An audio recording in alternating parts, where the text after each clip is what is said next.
Start the record. All right, from the studios in Fairfax City, we are very grateful that Rusanda Panfili and Johannes Winkler accepted our invitation for the show. Guys, welcome to the show. Hi, Hi. thank you. All right, first question to the both of you. How do you study music? Johannes and Rusanda, in any order that I would like to elaborate on that. I'm gonna start first. Well, I would say the first thing that I discovered was I was gifted a old radio that wasn't working anymore from my grandma, and they gave it to me to play around with it and to basically they didn't expect anything, but I ended up repairing it, and it's something I shortly talked about with my father. He had also always this passion of repairing old electronics, and as children's, he taught us how to open electronic instruments and any kind of electronics and open them. So I opened the radio and repair it, and so I could listen first time to music myself. And it was absolutely fascinating for me, and I was totally obsessed. So it seems like I was several days in the room with that radio and just listened to music, and it was for me completely mind blowing. And Yeah. then, additionally to that, earlier, my father was a jazz collectioner and collectioner of classical music, rare stuff, CD collectioner. And so I was always exposed to music that is, selected with careful, the careful kind of interpretation of somebody who searches for rare things and special things. So very early when I was in the working space of my father, because he worked from home partly, I was always hearing very special things. Gotcha. Something from a lot of jazz recordings to also, let's say, monks singing in Tibet and some early Baroque and from that period of time, a lot of stuff. So that built the basis for my taste. And I think music is a lot about taste. And so that's the basis. And then later, around, let's say, 8 years, I wanted to start a drum set. And I told my parents, I really want to play the drum set. I want to become drummer. But then they said, I don't know, you will probably not stay at this, but we will start giving you a snare drum. So they gave me a snare drum, and I had to play etudes on the snare drum, which is a test of, Resistance. resistance, and also a test of, let's say, strength to stick with something. But Sure. that also a test for everybody in the same house who has to endure it.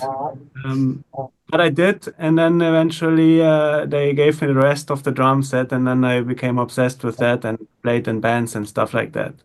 So that's my start into music. Gotcha. What about you, Rosanda?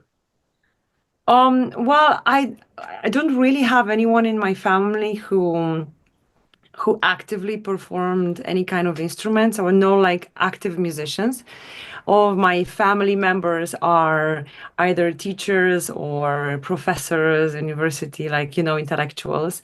But my mom, she did study the violin when she was really young. So she finished the music school in Chisinau. And I remember I was really, really small when I still saw her holding the violin and playing. I don't actually remember her playing much.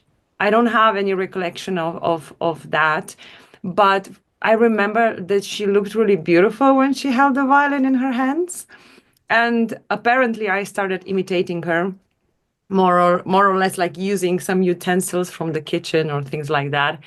And I think that that's the reason why I even started playing the violin. But I think the music was in my life since I was born. There are some videos of me when I was just starting to stand on my feet at 8 or 9 months, and I'm like already moving to music in the rhythm. And Yep. later, when I went to the kindergarten, I would replicate and reproduce songs, even in other foreign languages, easily. So the educators at the kindergarten made my parents aware of that, and they told them that's not necessarily common for a kid to be that musical and to be able to replicate and sing everything by heart only after listening for 1 or 2 times.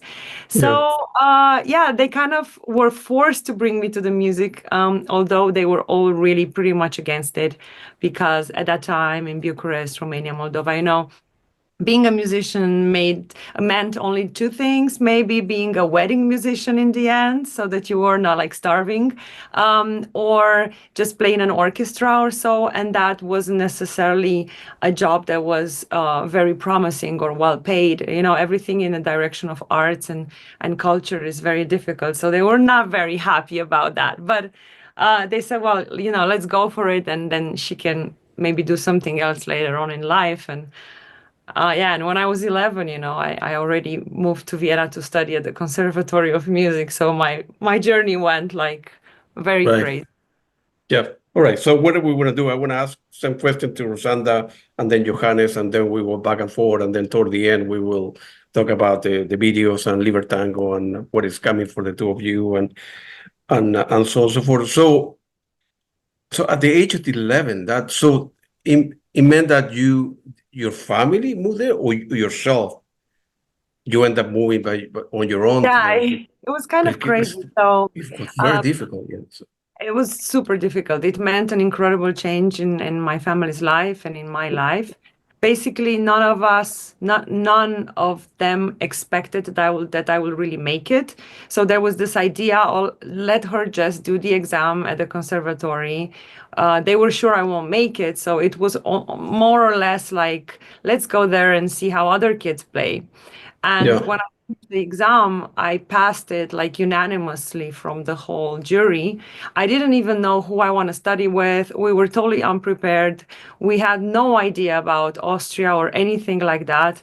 The only reason I was there in that specific conservatory is because one of my father's business partners was from Vienna, and he kind of arranged it all.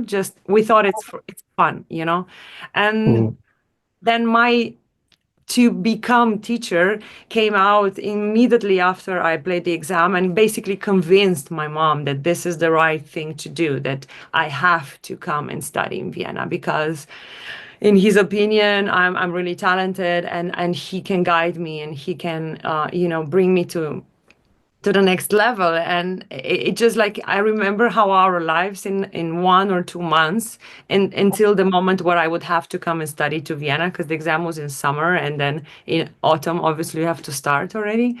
It just like it was like a roller coaster. We had to find an apartment to stay, and it was just me and my mom in the beginning. So she came with me and she guided me for a few years. And then obviously I was already kind of independent, and had already scholarships in Vienna, and was even quite financially independent as a musician, because it was just incredible in Vienna to have a scholarship and to have financial possibilities and Patreons and sponsors who would help me go to competitions and do all of that. So it was just very fast. It showed that it was the right decision for me to come to Vienna and study music there. No, but you need to learn the language as well. Of course. Yes, but my teacher was Russian. My mom was super fluent in Russian. She was translating all of the lessons into Romanian. That's how I learned Russian, by the way. Wow. And I because I was so young, I was something that they call an extraordinary student here. So you don't have to go to all the other classes. You basically just stick with violin, do some chamber music and some orchestra. So more like practical things, and you don't have to go to classes. So until the age of 14, 15, I didn't have to go visit all the classes, which were in German. And me being such a, fine ear, I learned German very fast just by hearing it and from TV. Wow. So I could really speak already quite fluently in 1-2 years. Good for you. So when the two of you argue in English, you argue in German? Because You know what's funny? Rosanda We knows never like for a living. argue. No, just kidding. No, the funny thing is we actually really never argue. It comes to that point where we are faking arguing, which is Really? funny. Like we have to invent things to argue about and we just like act like we're arguing. So Mhm. I got you. Good for you. Yeah. Johannes seemed like a very quiet guy, and like German people in general are very introvert. So actually my family ancestor came from Germany, from Munich, way many years before the Nazis started escaping to South America in 1880. Was a big migration of German people moved to the south of Chile, like a big German community, like 100,000, and Italians did the same for Argentina. That's what Piazzolla last name. A lot of people, Messi, and a lot of people in Argentina have Italian last name. That's the reason. So you end up finish the conservatory, and then at the time, always even before that time, you thought, well, that's going to be my life, right? I'm going to be a professional musician. You didn't know to what level, but I'm not going to, study in the scene or be a professor, be a scientist like my family. You say, music was so. How difficult was at the beginning when you were, I don't know, 17, 18 years old, Rosanda? I feel like it has been difficult all my life. I don't remember a time being when it was easy. Really, I Yeah. think maybe when I look back now, the easiest time when I only had to practice. Being a musician is so many things. And I remember the luxury of only having to practice because right now, the things that I'm doing, like the amount of things that a musician has to do in order to be successful and to survive is just tremendous. And but it has never been easy. And I think that you have to have generally like a strong will and a strong discipline, and you really have to love it. You have to be able to identify with this job. It has to make you happy because if otherwise the whole work and all of this doesn't really pay off. So I see a lot of people who give up because maybe that's just not for them. And when you do something with a lot of passion and you believe in it, and just when you work and it doesn't really feel like work, when you have fun, like when we're in the studio, we can like forget about time and just make music and it makes us happy. I think if you reach that point and if you understand that that's what you want to do, then it gets also easier. And it gets hard when you have to do like organizational tasks, when you have to organize your life, when you have to understand what are the business aspects of the industry. And I think that's when it gets really tricky. Yeah, because I have interviewed a lot of people, and they told me that music probably 30%.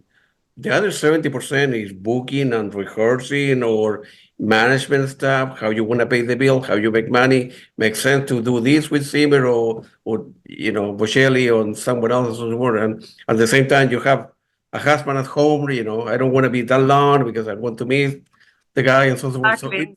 it's Yeah. it's a lot of work. It's great that you didn't give up because you are very talented, obviously. And that a lot of people like, and actually not only that, but during the pandemic, right, I interview a lot of people that they end up disappearing because they they needed to tour to make money, and with COVID, everything was shut down all over the world, so they couldn't perform, they couldn't pay the bills, therefore they end up abandoning music and going to school or getting another job, and unfortunately, a lot of people didn't make it, so it's a sad situation in the world, Yeah. but Yeah, but but it's where like yeah, I think it's so important to develop other skill sets as a musician. I think that's, yeah, for example, the time when I started developing my skill set as a recording artist in the studio and developing that much more and starting to compose and starting to produce my own things and be more independent. And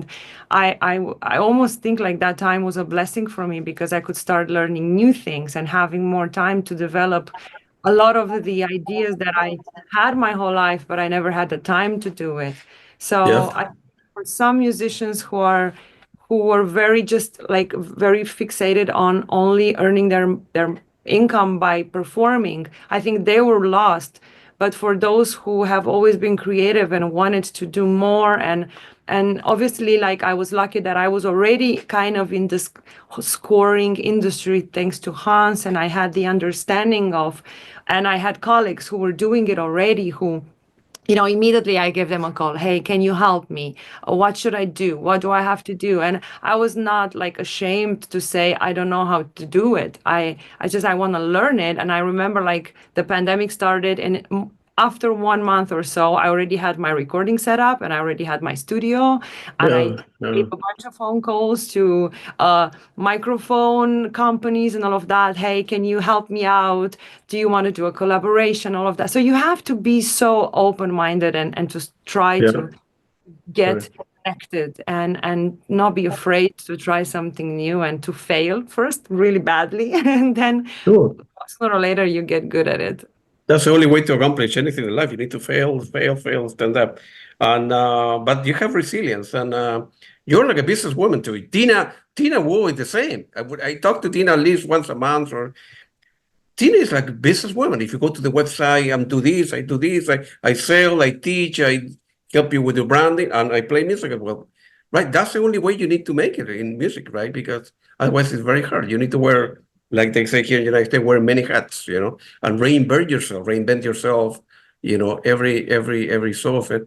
You ever look back in your life, Rosanda, and look at me, and I have been working with academic award winning like Hans Zimmer, Andrea Bocelli, Lisa Gerard, and Gavin Greenaway, and so on and so forth.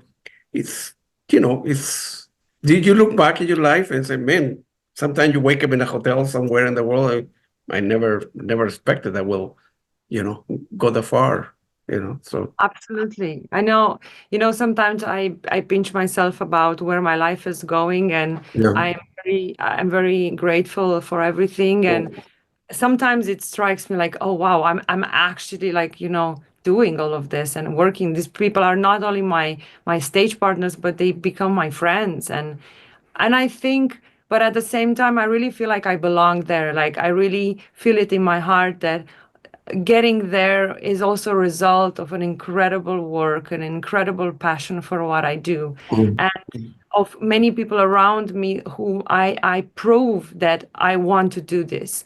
And behind every single concert is an incredible dedication from my side. And I think that I managed to create these relationships with these musicians by showing them how committed I am to what I'm doing and how much respect I have for their work. And when I met Hans, I saw myself as maybe I can reach the classical scene more with his music, you know, maybe I can bring his music to the classical scene, which is very conservative and you know, like difficult sometimes. And with Bocelli, I have such a special connection that is developing with each concert, where we talk about music in such a different way, like the way he sees music, the way he absorbs music is so inspiring for me to start to see that from other perspectives. And I treat every single experience with so much tremendous respect that I also love to be in the moment. Like I don't feel like something has passed on and I haven't really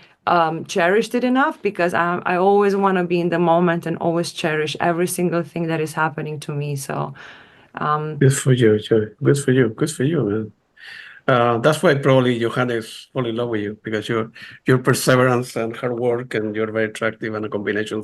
It takes a lot of work to be a musician. I have to say, he has taught me how to be much more like, even I don't know, like to really think and consider about the things that I'm doing. And I think he has such a curated workflow and curated style that it really inspired me a lot to think about also my choices, about what I want to do in my life even more. So I think that what is great about us is that we constantly inspire each other to become better and to, you know, support each other in our decisions, but at the same time, like guide and not be afraid to say the honest opinion. And I think it's so great to have a partner that is not going to just give you like the flowers, but is going to tell you, hey, no, that is not good. You should be careful.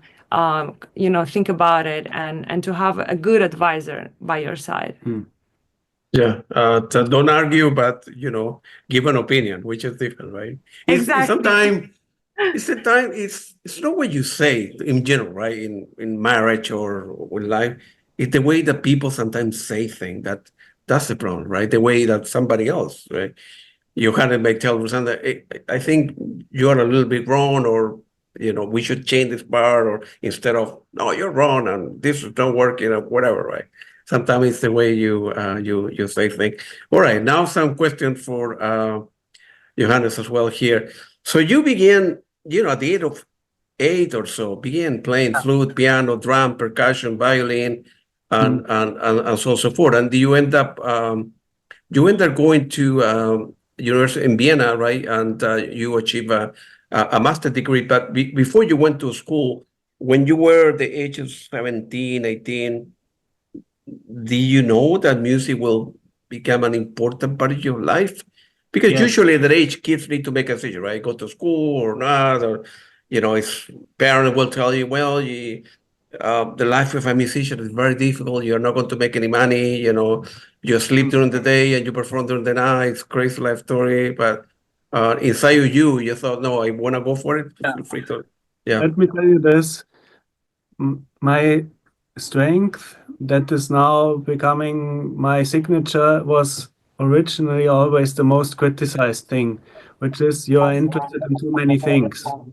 You want yeah, to play piano, you want to do this, you want to study sound engineering, you want to. As a child, I looked like, or as a teenager, I looked like I'm all over the place and I don't go for one thing and focus on it. And that's my character basically. But it's also that I'm very hungry for knowledge and I'm very hungry for theory and I'm very hungry for performing and music and everything. And I have phases in my life where I look in this direction and the other, and then something I get obsessed with one thing, and I'm gonna go all to the end with this thing for that amount of time, and that drove everybody crazy around me because they thought that this is not going to end nowhere. But I had a plan very early, and I told my parents with 17, I told them I will study music, and this went so far that I said them my marks in the school are not important because for the music university they will not look at the marks. So, and it's the truth, but they thought it was a big insult. And so there was always this, during my whole teenager time, a huge discussion about me not taking school serious enough and only doing music. But the truth is, and that's what I thought in that time also, is that I worked just enough in the school, what was necessary. So yeah. I want to say I'm very economical with my time. So that I made it through with a normal kind of average Great, result. right. I could have done better, but I didn't want to. And then Yeah. the rest of the energy I spent into making music as much as possible. And so That's good. that was the first part. And then afterwards, it was harder towards the university because the entrance exams in that realm, as also in the violin, is for Tonmeister, which is a different degree than sound engineering. It's very, very tricky, and there's maybe only 40 students per year in whole Europe.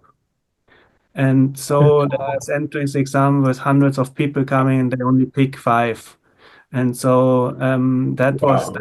the part where I had to really go deep, and I did. A good question. Are you a Gemini, by the way? Yes, yes, I'm born in Germany. Yeah, of course. I knew it. We are the same. I was what you described to me is exactly my life and Rosanda. Rosanda, my family comes from a family of academia. I mean, big time academia. My dad, my mom, and my sister, my niece, and my nephew, they were all engineers, and a lot of them came to the United States to study master, PhDs, and I was a troublemaker. I was chasing girls and drinking beer. I wasn't taking my school seriously. I studied with the Jesuit, a Catholic school, and they kicked me out of high school many times. My mom would not know, give this kid another opportunity. He liked music, and I was into music. I didn't play an instrument. Of course, I'm older than you, so that was before the internet. So I bought like three vinyl when I was like 14, and no cell phone, no YouTube, and I was buying the stuff and say, who are these people? Who are the Genesis of Pink Floyd or Led Zeppelin? I was going crazy with stuff. I need to see people. That's what I ended up in the United States. But your life, Johannes, I was a troublemaker, so I know exactly what you mean. So my signature move was calling the school in the morning in the name of my parents, saying that I'm sick, and then I went to a cafe place and played jazz piano for money. That's right. So that's what I did a lot of times, and I just went to the school just enough to not drop out, but I was also smart enough to learn the stuff in short amount of time, and was okay. Sure. And obviously my parents were very challenged by that, but I had a very clear plan, and I didn't make those moves out of laziness or so. It was, and I'm still that person. So I think it wasn't really a bad move in any way. I don't regret anything. Good for you. What would have been your plan B if you mentioned that they selected 5 instead of 100, right? And of course, if you're obsessed about it, you don't have a plan B. If you don't have a plan B, you only have one plan. So I need to make it one way or another. But do you ever thought about, well, if they selected 5 and number 7, right, or whatever, what would have done? So it actually took 3 years. I needed 3 rounds to actually get there, because in the first round they told me, if this is your first round, you might consider another try. And then I thought, okay, what can I do? I can get better in piano. And in the meantime, now that you know my character, I thought maybe I could study piano. So 1 year I went for piano entry exams. And the next year I came back to the sound engineering. Then they took me and they said, you got accepted because your piano playing was exceptional. Good for you, man. So, let the plan, again, my kind of style of doing things, it works at the end. It doesn't look like it. It looks chaotic, but it does work at the end. And, in our field of work, and generally in this time of the generalists are in favor. Because if you can do one thing very good, not enough. But if you are a sound engineer and you are a musician and you studied jazz, you studied classical music, you studied composition, all of that stuff, and then you were into building stuff, and now I built my studio, and then all of these things come together, and suddenly you're a good package. Absolutely. A package that other people cannot kind of deliver, and in times where delivery times are very fast, it's good if you can do your own Atmos mixes. Absolutely, and that's I'm not surprised that you end up, later on in your life end up, in the realm of film composition or electronic music, if you will, because I haven't, as you know, right, I'm not telling you anything, that Vienna, being not that far from you, it's the capital of electronic music, and I have interviewed so many people, from the Klaus Schulze, the Peter Baumann, the Tangerine Dream. I know you're playing with our mutual friend Bible, and so that was my fourth record that I bought. It was a record for Tangerine Dream, and I got fascinated how the music was created.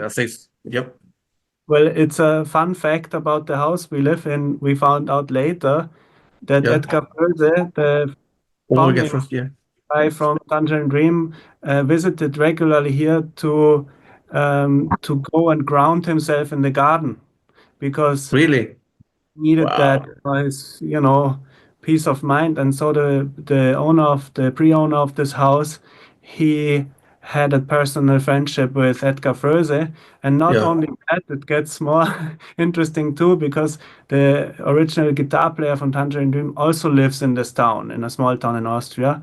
And Yeah. we just jammed on a live gig, and we also regularly play together. So there's a strong connection. And for me, that's really almost on a esoterical level, because this is where you find your biggest passion in, and then turns out that there's a hotspot for this kind of stuff at in a place where you don't expect it to be, because Yeah. you expect it in Berlin or in Los Angeles or something like that, a center for music, but not on the countryside in Austria, where nothing points to this kind of development in music.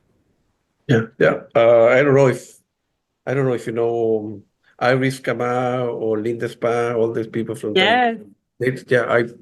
As I said at the beginning, I began interviewing electronic music, so electronic music. So I have interviewed that Tangerine Dream band was fast. I was fascinated by the way that the keyboard will play, or the mini moog, and Popol Vuh is it's another band that they create a lot of complicated, weird music from film score as well, and it's beautiful, man. So I have wide range of taste. Their music I don't like, but I follow many bands, man, in my life. So it's good what you do. So I was doing some research at the beginning. You end up working in different movies and award-winning documentaries for Netflix, right? And feel free to elaborate how did it happen? How you approach them, they approach you. How does it work if you want to do a music for Netflix documentary? It's also the same story with that chaos that I create, because Yeah. it was also partly through engineering. I was also on set doing sound on set, so location Okay. recording. And through that job, I have made a lot of connections in that world, be it directors, be it other musicians, be it actors. It has brought me to many places, and it has made a lot of connections. And one of these connection was with my good friend Edo van Bremen, and he is a Canadian singer-songwriter and also band leader and astronaut, and he turned out to be a pretty good film composer, and he then dedicated his career in that direction. So we met pretty early in our both of our roads, and we did our own thing, and we became friends. And quite a time later, I catched up with him and said, maybe we should try to do a team, to make a team and to see, because we both have different kind of strength. Yeah. He's coming from pop and rock music, and has a really good amount of knowledge of that area, and also a strong, sense of taste. And then me coming from jazz, from classical, from engineering and all this stuff, I knew that I can also bring a lot to the table, and he brings a lot to the table. We thought if we combine that, make some kind of transatlantic connection, while we are also good friends, we could try to do something new in the business. And that worked really well, and we are now represented in Los Angeles for quite a while at CAA, and that is still a growing, duo and For you. connection. So Good for we you. Yeah. both also do our own stuff, because that's just healthy, and that's really, you have to develop your own visions and your own artistry always. I think that's very natural, but in general, this is really a great situation, because we have this kind of build up in friendship and in business. Good for you. Good for you. Very happy for you. Some question for Rosanda now. Feel free to elaborate on in your album called Andara 1980, which is very, very, very good. I really like that. Was your debut as a composer. So eventually you were playing for a lot of people. You say, well, I can write music on my own, right? I'm in touch with a lot of musicians, symphonies and composers of the world. Why don't I put something together as myself? So feel free to elaborate how that came about. Well, partially his fault for my Andara album. So it's quite a story because I always had this vision of being a composer, or I always tried to get into the skin of the composer, even when I just perform classical music. I always had this since I was a child. When I play a piece, I have to have a story. It's just vital to me because I think that when I play my instrument, because it's nonverbal, I still want to be able to connect with the audience, not just through the notes, or because, most of the pieces that I've played, everybody knows. So I just wanted to, how would I say it? How would I tell the story? So for me, it was important to know the story first and to have a vision, to have a visual image of the music, of what's happening. So I think that somewhere in my head, I've always been something like a spiritual movie composer, and that's why when I met Hans, things just started to line up. Everything started to make sense. Oh, that makes so much sense, and that makes so much sense to me, and it opened a huge door of understanding of music even more, understanding myself more. And I think like my whole life has been like that. Every single thing that comes into my life, like new projects or new people that I respect and that I love what they do, they open something in myself. And I love that really a lot. I love to learn from people. I'm always curious. I like to be around others who know more than I do. Like I'm very curious and eager to learn. And when I met Johannes, he showed me basically what a synthesizer is. He brought this case, which is here. He brought Yeah. it with us when we were on a vacation, and I remember him twitching it, and I was like, "What are those sounds? That is so cool!" And I knew of course about it, but I was like, "How do you do that? And how do you change the sounds?" And he's like, you want to know how it goes?" And then he's like, "Okay, so this." So I was like, "Oh, okay, so this is like the pressure on the bow, so this is like the intonation, so this is like the dynamic." And I started transforming the synthesizer into a violin in my head somehow. And I said, "Okay, leave me now for half an hour." And when he came back, I was already like doing sounds and stuff. And All right. it I don't know, I feel like something was awakened in me that was there already. I just didn't know how to do it. And then obviously with his guidance and with a lot of his knowledge about synthesizers and electronics. Oh, sorry, that's our dog. A fierce little toy poodle. Yeah, so he grows. Bravo. It's okay. So he really taught me how to do all of that, and it was the pandemic, and it was kind of like a dark time, and I think that a lot of the things that are happening in Andara and in the story and everything behind it is almost like a storytelling of what I was feeling, and I was processing a lot of the things in my life through this album, and it just kind of flew out of me. And at that time I was listening to a lot of Wendy Carlos and Vangelis, and Wow. I don't know, that's why it's called Andara 1980, because it's really like an homage to that era of the sounds of. It's also my birth, let's say, time.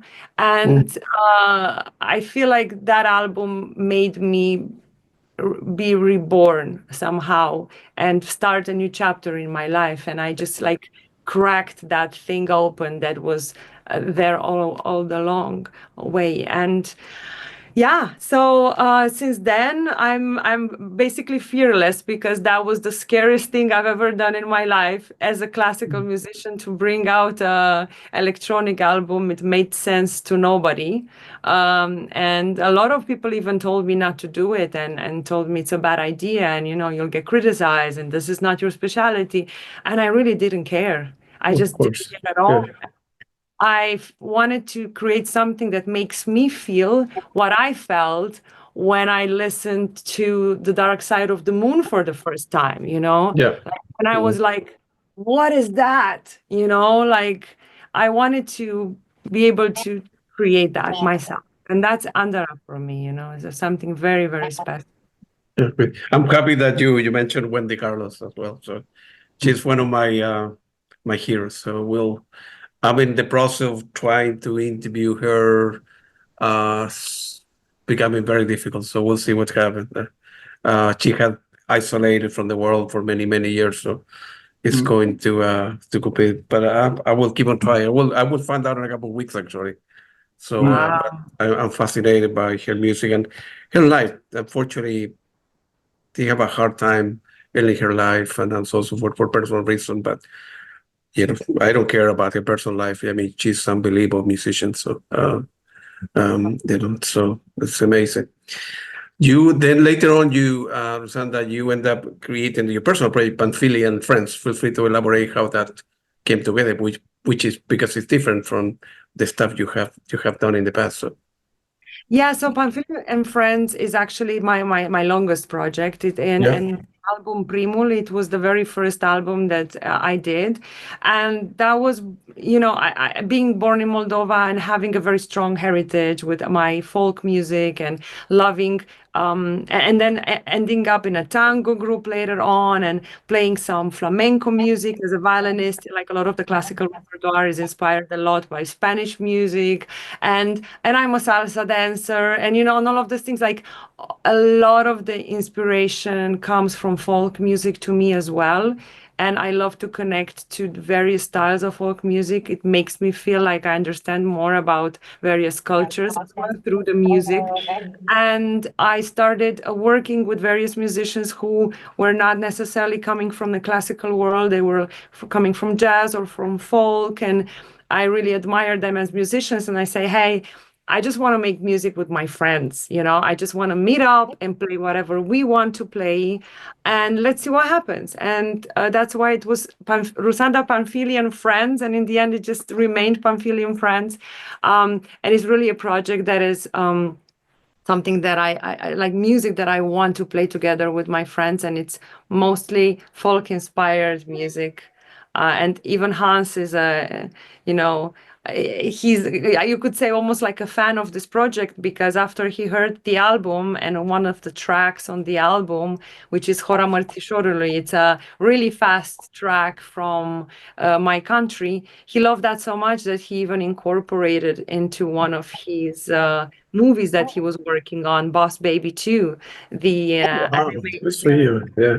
yeah, and in the last World of Hans Zimmer tour, he incorporated that piece into the Sherlock Holmes suite, which I played on stage, all around the world. And he loves that piece. And I love the fact that he allows me to bring my heritage to the stage and bring it to a wider audience. So that's really fantastic. Yeah, good for you. Good for you.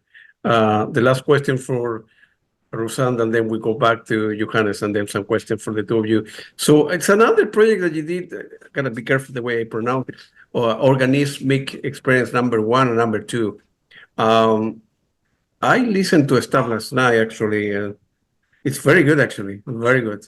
And is that right that you end up composing that for a hotel room when you were touring somewhere? Yeah, I remember when I was in Berlin, and and I think that I probably had COVID or something like that, and I was maybe a little delusional. But I just got that lyra, Soma lyra, which is a drum machine. Is very organic, and they even call it or organismic drone machine. That's why it's called the organ, so it's kind of, it's very intuitive, and I just started jamming with it, and I have like hours and hours of jams from that hotel room. But I just remember that one day I said, like, you know what, I'm just gonna jam a little bit. I'm gonna film it, and I put it out there, and I remember like the reactions were really positive, and for me it was very meditative. That project, it was also very healing. I find myself making music a lot of time when I need healing, and then I just like to improvise a lot. I like to like let it out and not think about what I'm doing, and just trying to bring it out of within, and that's what that is. I think. Good for you. Sound from Johannes. You end up working in a couple of film and documentaries, one called Brats and the other Someone Like Me in the 2021, a couple of years ago, like 3-4 years ago now. Feel free to elaborate how the project came together, what was the motivation for you to work in that, what attracted you to the film or documentary? Because as a musician, yeah, you hired to do, you may like that, you may not like it. I need the bills. I need to do it because I need to pay money. But at the same time, it's great when both things work, right? You like the project and you like the music that they hire you to compose. So. Yeah, these are good examples. I really love working on documentary movies Yeah. because they are taken from reality and then put together to something to bring the audience more close to a topic that is maybe hidden or that is maybe worth looking at, and not a lot of people looking at it. And so I think like the approach working on movies like that is mostly first, I try to get an over impression of what the movie wants to say and where it's going. And mostly I end up having a very similar process, that I try to imagine, first of all, which colors make sense. So, which kind of instrumentation. And I think similar to the albums we talked about that inspire us, they are mostly based on limitation. Like, let's say Wendy Carlos wanted to recreate a orchestra sound, but not with an orchestra, but with a synthesizer and synthesis methods. Then I think that's a brilliant idea, because you try to do something that's already known, but you recreate it through different kind of possibilities. And that's the same what I try to do in most of my movie scores. I first want to find out a couple things that I can connect to the movies. Like, let's say it's the piano and it's a double bass and one synthesizer that I specifically like, or that I spend a lot of time with at that time. And then I tried, how far can I come with these three elements, instead of the more global trend of doing huge orchestral and layering with thousands of digital plugins and kind of libraries and stuff. I tend to find that difficult for building character in music, and Yeah.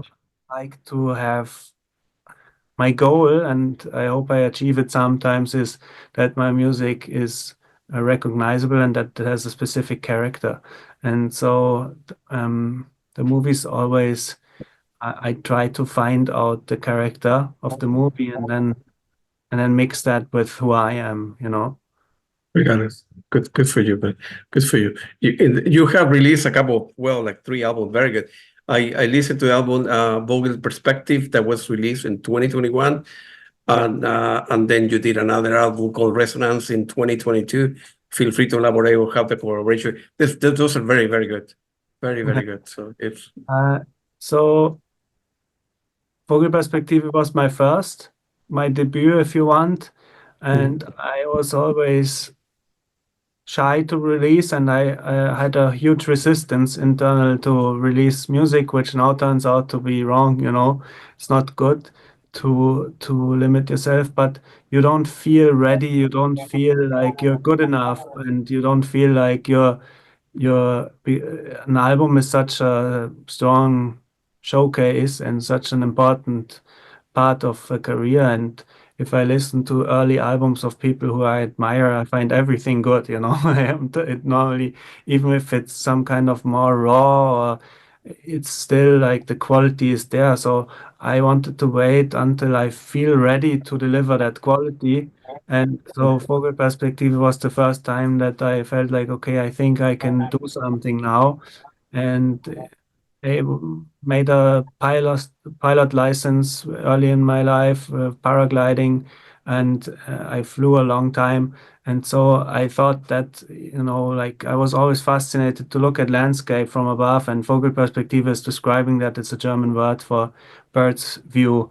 And so it's this kind of ambient world where you look at things from above and don't have any like really concrete sound, and it ends up that there's a lot of patterns and stuff like that, but that was the motivation for it. And my friend Tabby, he's a really good artist. He made a really nice collage to pair with that, which I find really important. And so that was Vogelperspektive. And yeah, and then I followed with a couple singles.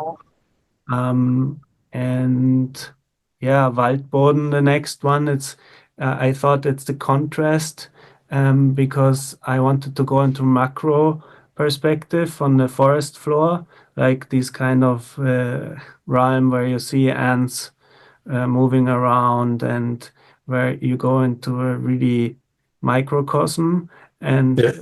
contrast. And then we did together forest floor on that one, forest network.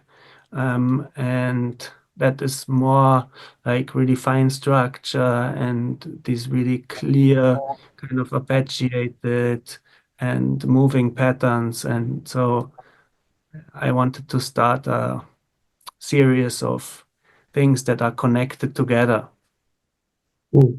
Good for you. I'm happy that you end up releasing them, because many artists, right? So it's they're afraid, hey, my work is not good enough, or if I compare myself to my heroes, they're terrible. But you need to do it. You need to do it. Easy for me to say, because I'm I'm not a musician, but you need to do what you're meant to do.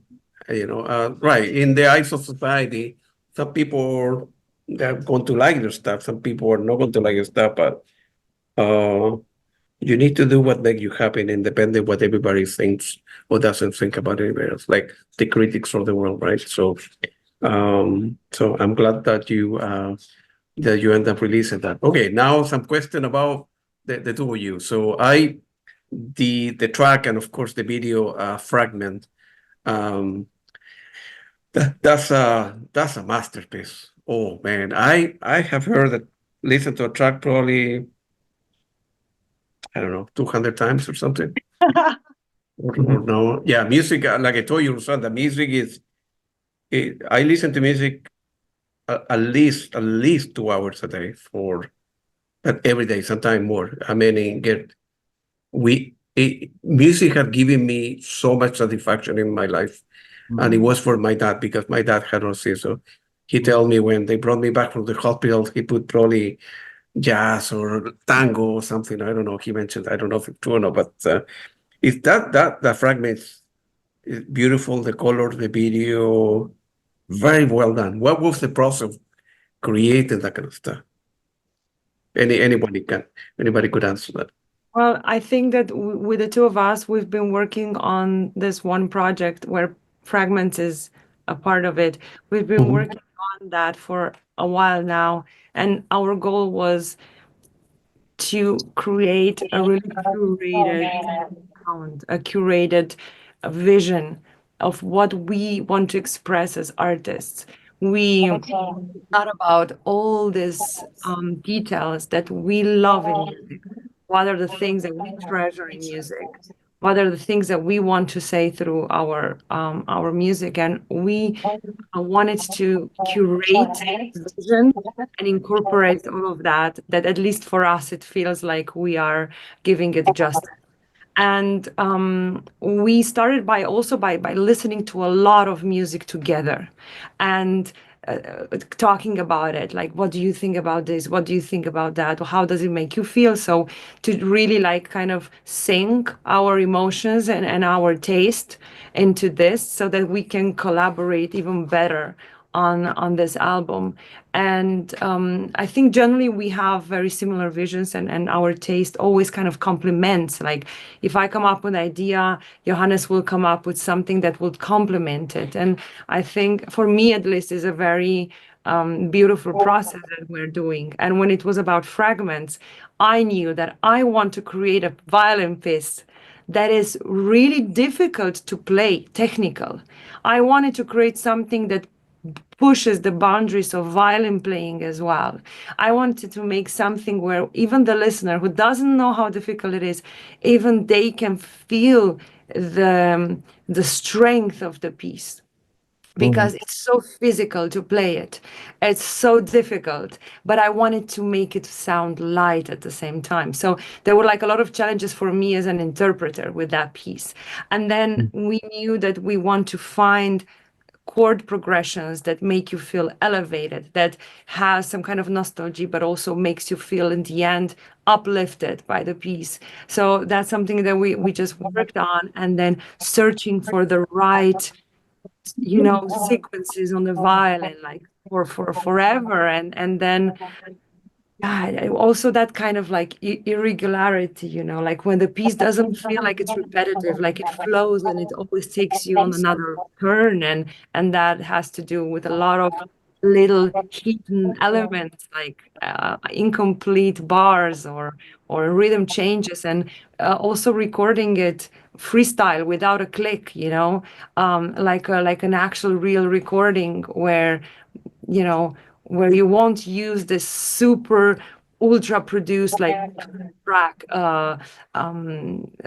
almost like sterile music. We wanted to bring life into the electronic and blend strings, blend the sound of an acoustic violin. And I'm blessed to have an amazing instrument as well, who has a very special color, and electronics. So, I don't know, like what would you say? Look, I think the act of releasing music is, for me, a search of who you are and who you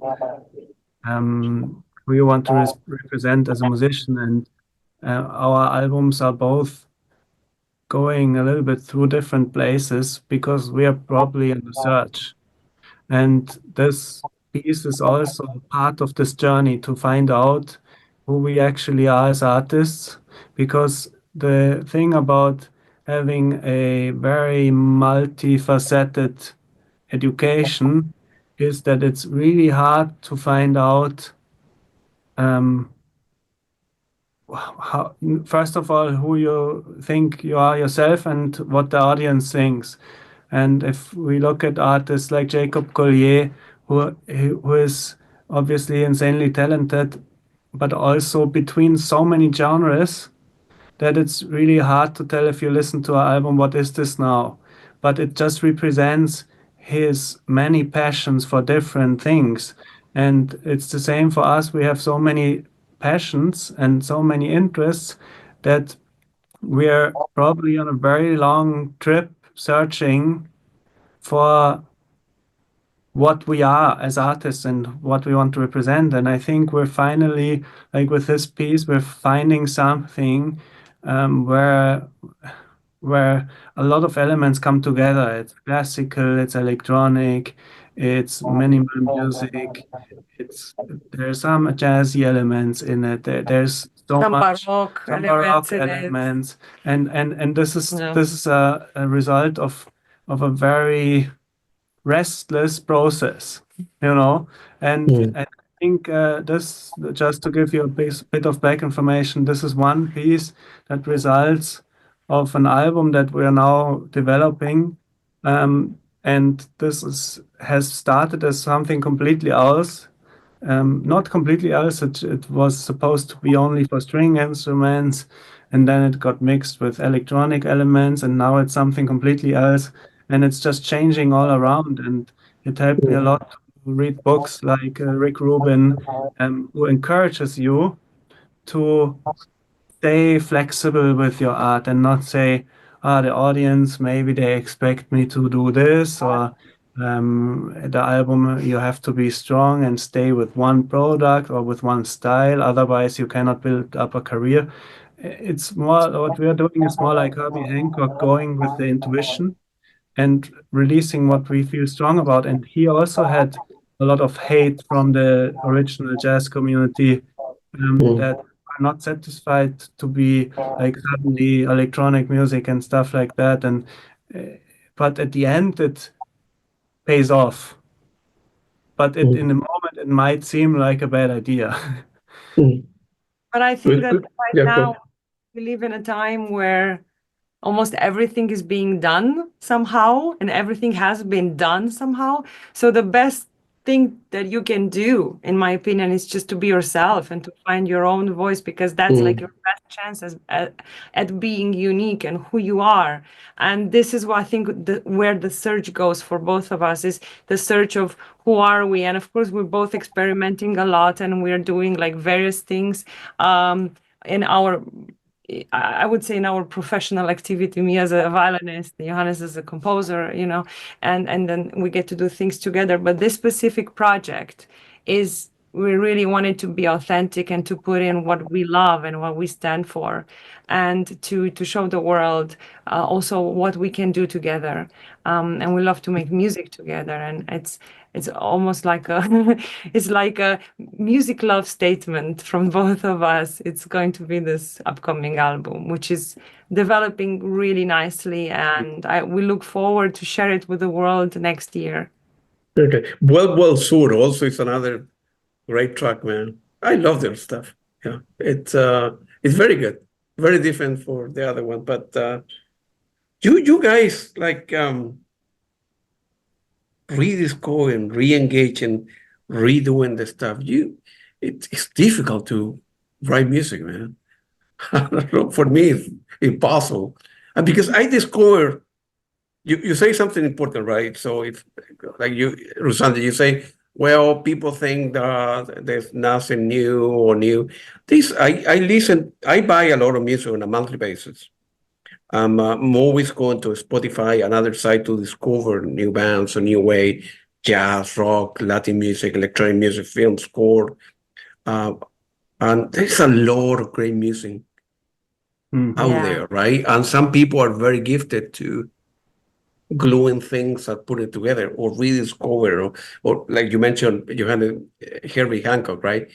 Or other people there, or Panfili, there's a lot of many gifted people that are coming out, new ideas on a monthly basis. And well, Sur, I happen to like that track as well, for different reasons, so. It's kind of that, like the vision for Volvo Sur. I mean, I've been inspired by a lot of artists who I have listened to and have awakened emotions in me. And when I heard the first version of Volvo Sur, it was not by Piazzolla, or it was not from the soundtrack Sur, but it was a bossa nova version by Caetano Veloso. That was the very first version I heard of Volvo Sur. And I fell in love with that version. I was so trapped in it. I think I heard it thousands of times, thousands. I don't remember how many times. And for me, it was his expression and the softness in his voice, and that, like that bossa nova beat that is so soft and simple. And I said, one day I'll make a version where I combine somehow that feeling that I was experiencing with the passionate tango groove. And I think that's why my version of Volvo Sur is almost like a hybrid between that super soft beginning and that, more like a passionate end, and, like those jazzy, almost James Bond-like chords in the end. So it was probably a mix of how how my experience with that piece was, throughout the years. I'm surprised the way you pronounce those words in Spanish very well, man. The way you pronounce I'm impressed with Pedro was right. To speak so many languages. So I need to talk to you. It makes fun. He says like I'm a Latina, like. That's right. No, but the way you pronounce Sur and Caetano, it's a lot of Joe Gilberto. So many bands in Brazil. Brazil's bossa nova. It's another world altogether. Yeah. I love samba. I love the whole Brazilian culture. So I Yeah. started when I was a really young girl. I was even in a samba dance group. So I was doing like carnival samba dancing. And I Wow. was hanging out with a lot of Latinos. So Good for you. You know how to dance salsa as well, and yes, of course. merengue and Colombia. Yeah. Everything. Yeah. Casino and everything. Good for you, man. Yeah. My wife from Colombia, so I don't dance anything. Oh, nice. I'm going actually to Colombia for the first time next year to perform in Bogota. Bogota. Where? Do you know where? When? It's going to be in Bogota in the stadium, in the football stadium, I think with Bocelli. It's the big Yeah, the big soccer play. Yeah. Wow. stadium that we're gonna I think it's called El Campín, if I El remember correctly. Campín, sí. Yeah, El it's Campín. 80,000. Wow, good Exactly, that one. Yes. for you. Yeah. Do you know when it's going to be? Maybe we'll go there. Actually, When? Yeah, it's the 21st of February. yeah. No, I cannot make it. I'm going to where's my next trip? I'm going back to London Real World a couple of times early next year, and I'm going to Zurich actually to see Lisa. Lisa is going to be performing with Joel Maxwell for the Burn tour toward the end of January and February. So I think I will go to Zurich and to see her perform there. Well, we come here to Liber Tango. Of course, it's a composition tango composer and bandoneon player Astor Piazzolla recorded in 1974, if I remember correctly, in Milan. Man, that of course the word comes from the meaning is merging a couple of words, libertad in Spanish for liberty and tango, right? He at the time was my dad actually, like he's a classic tango type of guy, right? So at the beginning, Piazzolla was, criticized big time because what is that kind of music? This is no tango. Yeah, you're using the bandoneon and but orchestra behind the scene, but your stuff is not tango. What are you doing, man? And of course, he didn't care, right? He should never and create a masterpiece. So that album, Johannes Rosanda, it's a great album. It's very, very well. And of course, you recently did a presentation. I think like a couple days ago, last week, right? That was the premiere of that particular record. Yeah. Yeah. So so let's go back to the beginning. What was the idea of creating? Of course, people know tango, right, from Argentina, but you knew exactly what you were going after. You knew who Astor Piazzolla was. What's the process of researching? Like a year before you start composing or recreating. Well, actually, the journey started many, many more years before. I started about 10 years ago when I started playing Tango Nuevo for the first time, when I was playing in a tango group called Rojo Tango with Erwin Schrott, who is a bass baritone from Uruguay. And he wanted to create his own group of musicians and to perform Piazzolla's music on stage in a very theatrical way. And him being opera singer, he wanted to do it as authentic as possible. And I remember going to those first rehearsals there, and it just, it blew me away. The music, the way how deep it was, how passionate it was. That I found something in Piazzolla's music that I was missing a lot in the classical way of expression. And at the same time, I found some elements that are very common to me from my folk music, is that super strong nostalgia that like almost like it's pathetic, it's like it's to the bone.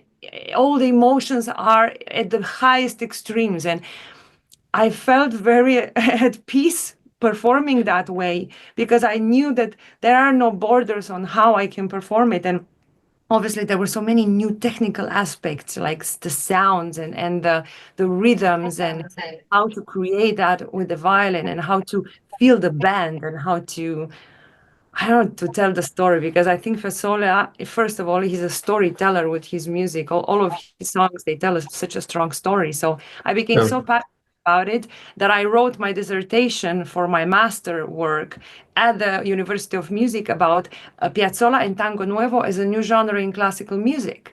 Because when I was playing his music, I was criticized by the conservative people telling me I'm doing entertainment music. And I said, this is not entertainment music. This is highest class music with such technical aspects, beautiful compositions, incredible storytelling, technique and fantastic techniques, and the fugues that Piazzolla writes, and it's mind-blowing when you get to it. So I did the whole research on his whole life. I wrote an entire master work about that and about him and his influences and his life, and it was inspiring as well to see how he just he went through with it. And although he was super criticized, we thank him for being able to play now tango in the concert hall, and for it to be not only accepted, but to be loved. There is nobody that doesn't really love Piazzolla nowadays. And that's really fun to see. And I knew when I was playing already the Four Seasons, the Desiatnikov arrangement, which Gidon Kremer had made. And for me, that was like a statement piece in my repertoire. I've been playing it for many years with orchestras. And then I said, you know what, I think I'm ready now with the version, the way I play it now, curating my taste and my sound and my development with Piazzolla. I think now I'm ready to record it and to immortalize it the way I really feel that I want to play his music. And then I had to find the right ensemble, and then we did it, and it was just an incredibly rewarding process. And Johannes was putting so much thought into it on how to record it, to give it that more like almost jazzy sound, and not treat it as a classical recording, but treating it more like that kind of authentic sound that is more like with close miking, and there's so much thought into that. So maybe you can elaborate more on that aspect. Yeah. I mean, I'm just not happy with a lot of classical recordings that are out there. I don't appreciate the way that it's recorded. And I think engineering is like music making. You have to know what you want. And if I know what I want, I can do a really good recording with two microphones because I know the right place for this. And I think like the trend of having 20, 30, 40 microphones in an orchestral recording doesn't do justice to thinking about first of all, how can I make a really awesome recording with two microphones? And in fact, one of our teachers, Jörg Jecklin, who is the inventor of the Jecklin disc, a very innovative way to record.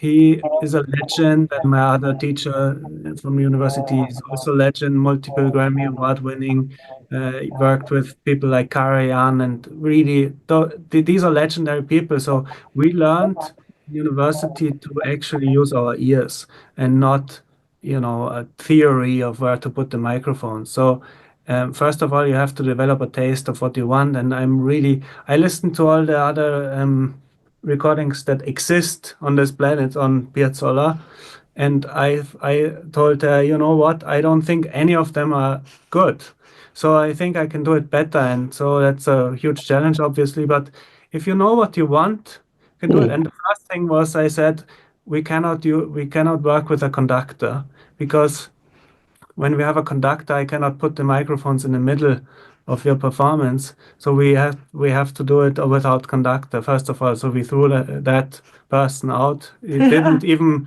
exist from the beginning, because I told that right away. And then I said, you know what? Normally I cannot tell the artist where to stand, but you respect me and you know that I know what I'm doing. So I will tell you that you have to stand differently than normally. And that meant in the middle of the orchestra, which is a little bit challenging. But what I got from there is a perfect balance in sound to begin with.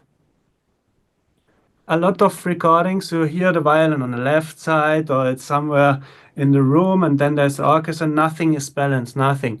So you have to balance it later, and with that come a lot of problems. We didn't have to do that. We had the perfect balance in the room already on the main microphones.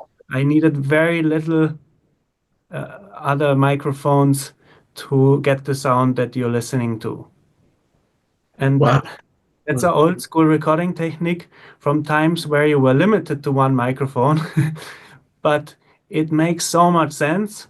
And I'm a huge fan of that recording technique. But with, let's say, a usual traditional orchestra, no way that I will get that through. Yeah, and then we also had them standing. So like the whole orchestra, all the string players were standing and only the cello were sitting. And the way we placed them, we put the cellos inside the orchestra and we put the first and second violins to the right and left That's to another create one. like a three-dimensional aspect. And my terrible ideas, because I say the bass has to be in the middle. It doesn't make sense for me that the bass is right.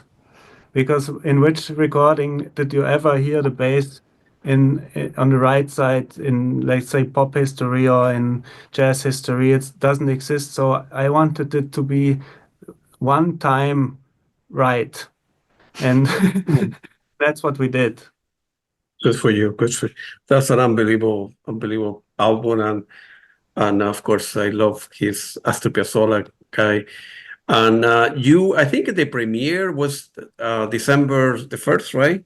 In Slovenia. Is possible to do that in other cities? Of course, easy for me to say. It's a lot of work to. I mean, like do it in London or where you live or in Vienna or.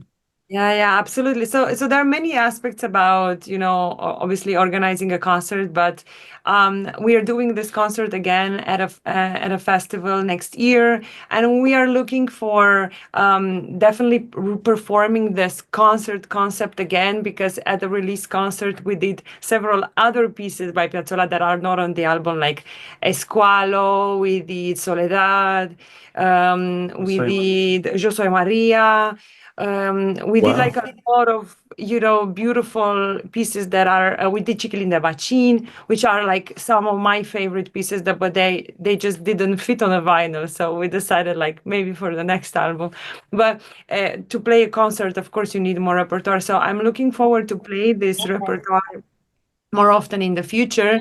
Is just I'm not a concert organizer, so I said, I'll organize my release concert, but I am definitely not the right person to do that. So I'm looking for finding and working with people who want to book this concert, of course, in the future. And I would love to do it with the original orchestra, but this project is possible to do anywhere in the world. So I would love to play it everywhere and as often as possible, of course. So is it possible? You mentioned that you have other pieces that you could have fit them on the vinyl. Is to do a part two, Tango 2, with the other pieces down the road, or because there's a lot of great material. I'm quite sure you guys have somewhere in the hard drive or in a mix. Maybe, I mean, the good thing about nowadays, you can release singles as well. You don't have to make a full album every single time. And I think I'll just see how this one goes. I'll see. I'm definitely planning already my next solo album. As a performer, and I'm not excluding the fact that there might be some Piazzolla pieces on that album too, because just Piazzolla is one of my favorite composers, and I love playing his music and I love arranging his music, because obviously he never wrote for solo violin and orchestra, so all these pieces have to be rearranged and reconceptualized, that the essence of his music still remains intact. And I'm studying his way of phrasing on the bandoneon, and I'm trying to reproduce that on the violin a lot. So I just want to bring, to keep his legacy alive and share his music with the world. Yeah, good for you. Like I told you before, I'm going to be talking to his nephew Pipi in a couple of weeks. Actually, I'm supposed to call him this Saturday, so we maybe will do the interview Monday, and I will ask him to see if there is. I'm quite sure there's a lot of material out there that it has not been released. Yeah, we'll see what happens. I will mention him this particular album. I will send a link. I'll probably send him a copy, and for him to listen to. He's doing jazz. He's doing future. He's a drummer, so he's not doing any tango like his family member. But he's a very good drummer actually. So the music he's performing is great. So I'm quite sure he will be very happy that people all the world are. I'm playing Piazzolla's music. I don't have that many questions left. Rosanda, I noticed that you're going to be playing with Andrea Bocelli, right? Early next year, and then have Zimmer again in 25, 26. So feel free to elaborate or that. Touring is a lot of work. It's a lot of work. I go to a concert.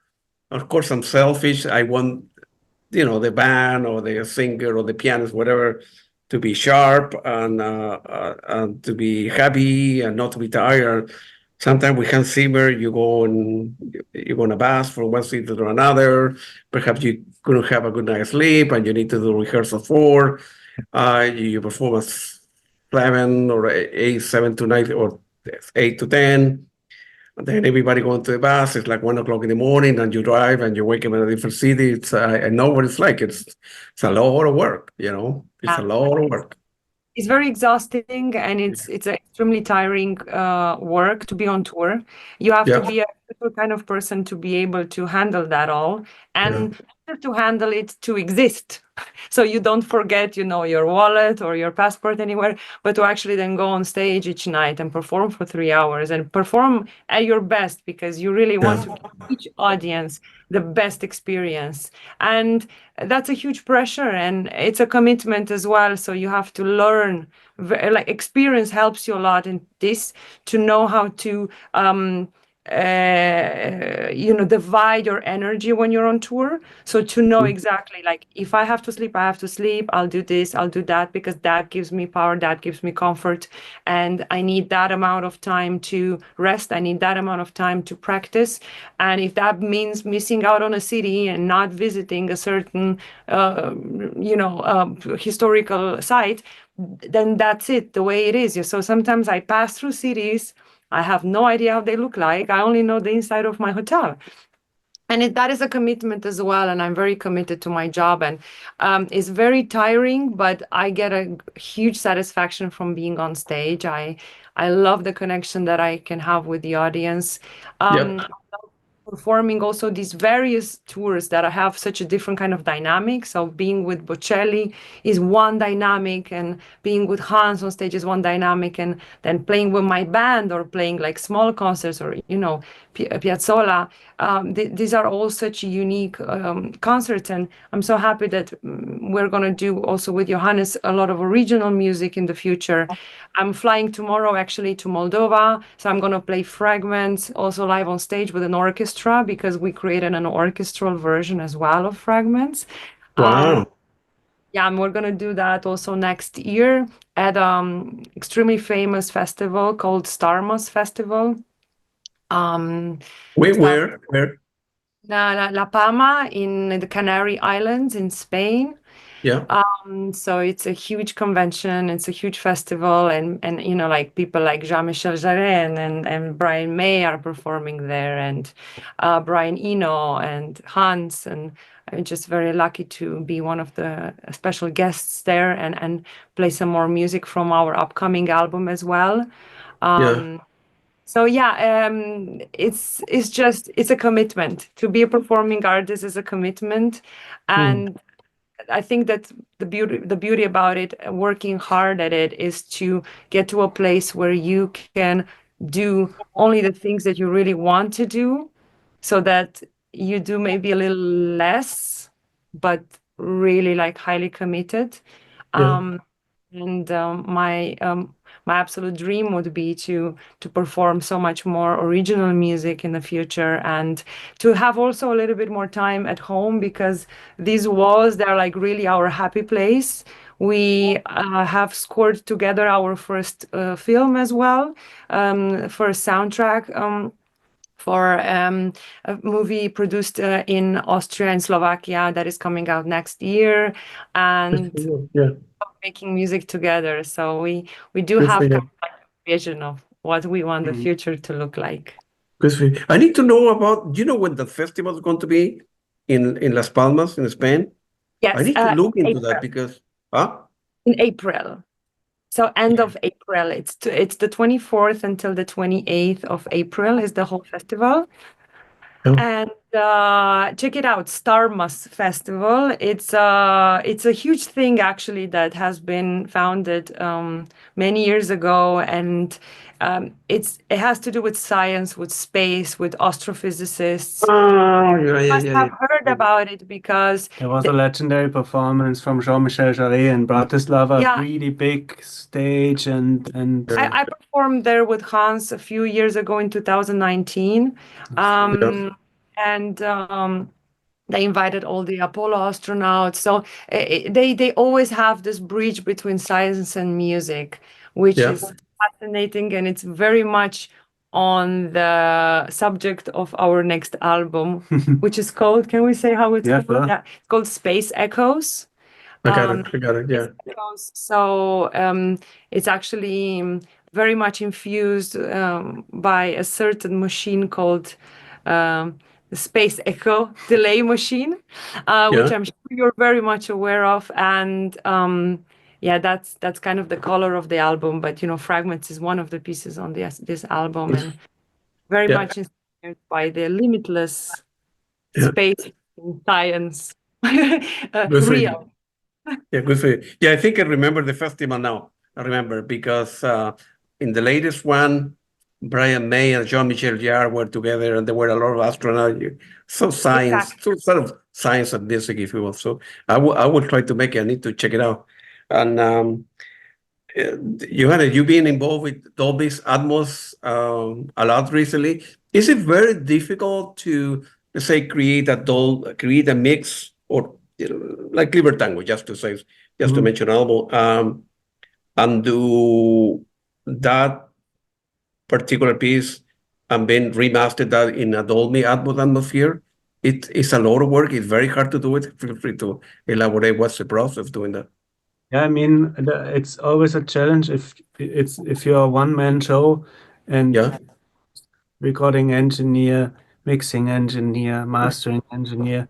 So how do you put all these hats on and develop a fresh kind of ear set?